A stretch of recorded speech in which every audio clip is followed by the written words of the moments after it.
एक खाली plastic box जिसका कि मास m है, यह पाया गया जब ये इसे पानी के अंदर रखा गया तो ये एक्सीलरेटेड है ऊपर की तरफ, और इसे जो एक्सीलरेशन मिल रहा है ये है g/6। g है एक्सीलरेशन ड्यू टू ग्रेविटी। कब हुआ? जब इसे पानी के अंदर रखा गया। ऐसा क्यों हुआ? तो मान ले कि ये प्लास्टिक बॉक्स है, खाली प्लास्टिक बॉक्स है, तो इसे अगर हम पानी के अंदर रखेंगे तो पानी इस पे अप्लाई करेगा एक बुयंट फोर्स। तो चलिए उस फोर्स को हमने B से डिनोट किया।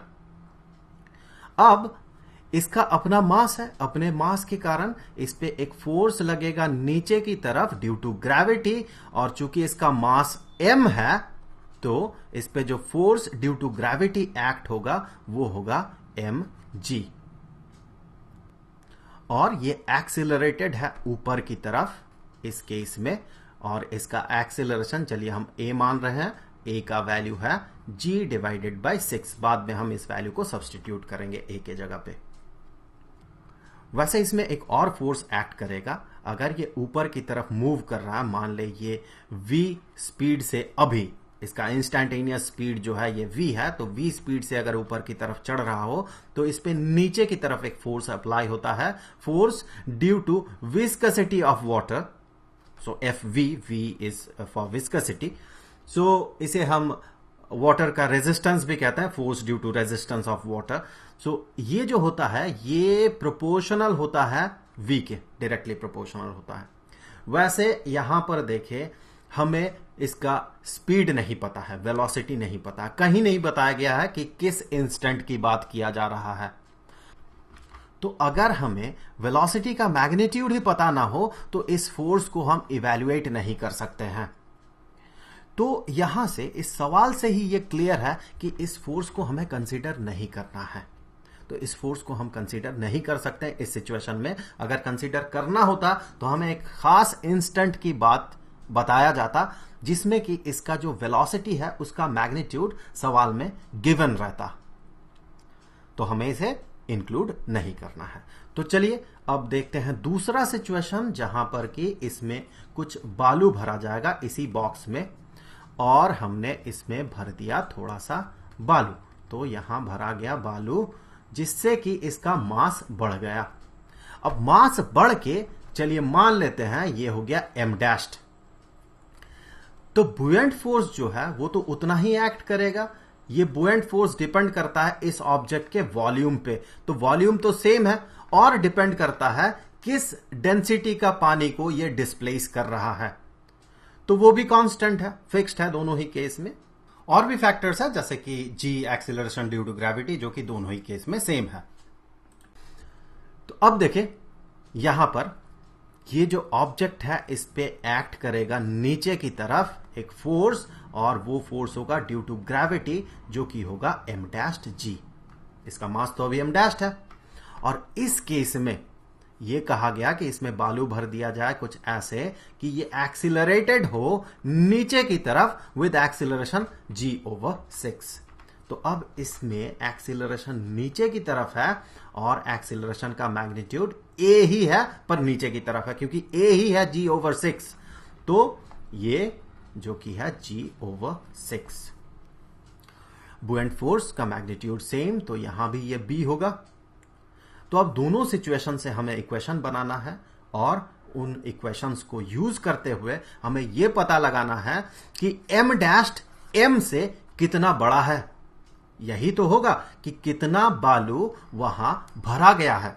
बालू भरने के बाद टोटल मास इसका m' है, बालू का मास m' नहीं है। तो m' माइनस m क्या है?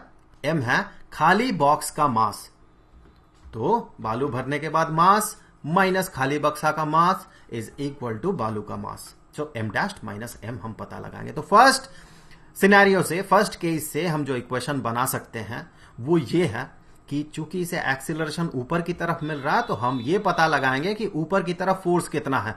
तो ऊपर की तरफ फोर्स है b माइनस mg, ये है नेट फोर्स ऊपर की तरफ, जो कि बराबर होना चाहिए इस ऑब्जेक्ट का मास इनटू इस पे जो एक्सीलरेशन बना जो कि है a। अब इस दूसरे सिचुएशन से हम इक्वेशन बना सकते हैं, कैसे देखें कि इसमें एक्सीलरेशन चूंकि नीचे की तरफ है, तो हम नीचे की तरफ नेट फोर्स पता लगाएंगे, जो कि होगा m dashed g minus b, जो कि बराबर होगा इसका मास इनटू इस पे जो एक्सीलरेशन बना, जो कि है a। हमें क्या पता लगाना है? हम सबसे पहले पता लगाएंगे m डैश्ड। सो m डैश्ड, इससे हम कहेंगे कि m dashed g minus m dashed a, हमने इसे ट्रांसपोज कर दिया इस साइड में, इज इक्वल टू इस नेगेटिव b को अगर आप अपोजिट साइड में ले जाए तो ये हो जाएगा पॉजिटिव b। तो इससे आगे हम कह सकते हैं कि m डैश्ड, इसे कॉमन आउट करें, into g minus a is equal to b। तो फिर हम कहेंगे कि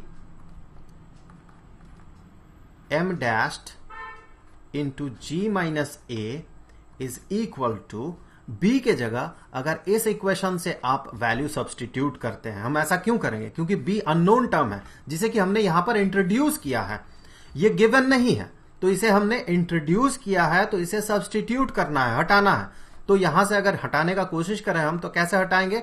इस इक्वेशन से b का जो वैल्यू होगा उसे हम यहां पर सब्सटीट्यूट कर देंगे। तो यहां से आगे आप देखें, हम कह सकते हैं कि b is equal to M A plus M G. ये नेगेटिव एम जी ट्रांसपोज होगा तो पॉजिटिव एम जी हो जाएगा। So b is equal to M A plus M G. उस वैल्यू को हम यहां पर सब्सटीट्यूट करें तो m को अगर कॉमन आउट कर लेते हैं तो ये बन जाएगा a प्लस जी। तो हम कह सकते हैं कि m डैश्ड ये बराबर होगा m into G plus A plus G को आप g प्लस ए कह सकते हैं, divided by g minus A. So g minus A. हमें क्या पता लगाना है? m डैश्ड नहीं, हमें पता लगाना है कितना मास बालू का है, that mean m dashed minus m।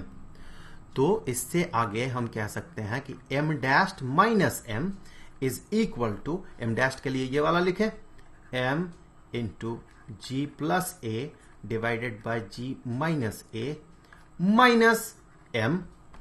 तो यहां से हम m को कॉमन आउट कर सकते हैं, तो m को हमने कर दिया कॉमन आउट, और ब्रैकेट के अंदर g plus A divided by G minus A minus 1।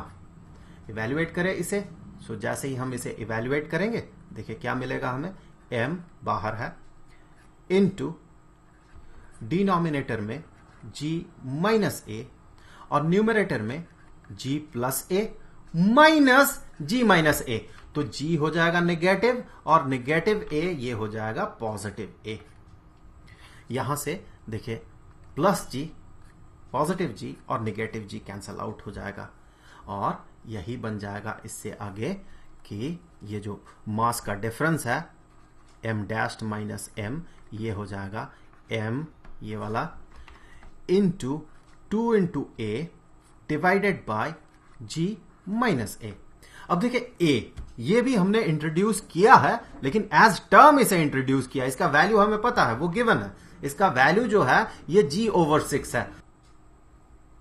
तो a का वैल्यू यहां सब्सटीट्यूट करें, तो a के जगह हम लिखेंगे g ओवर 6, तो m into 2 into G over 6 into g minus g over 6। तो यही आगे बन जाएगा m into 2 into G over 6 divided by, अगर इसे इवेल्युएट करेंगे तो आप पाएंगे ये होगा 5g डिवाइडेड बाय 6। तो न्यूमरेटर डिनोमिनेटर से, यहां पर ये मल्टीप्लीकेशन है, 5 इंटू जी ओवर 6 इसे हम मान सकते हैं।